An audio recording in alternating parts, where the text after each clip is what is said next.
हाम्रो देशमा चलिरहने ब्रेन वाशहरू कतिको घाटा छ कतिको नाफा छ हाम्रो देशको मान्छेहरूलाई मजदुरलाई काम गर्नेलाई अनि कतिको फाइदा छ बिजनेसम्यानहरूलाई व्यापार गर्नेहरूलाई। एकदम सकेसम्म यो भिडियो शेयर गर्नु, लाइक कमेन्ट गर्न नबिर्सनु।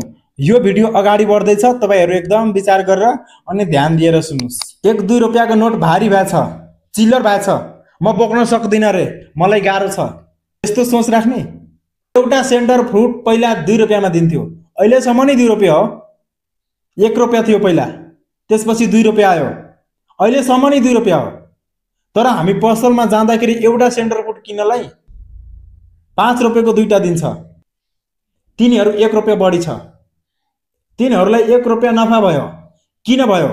हामीसँग 1-2 रुपैयाँको नोट छैन।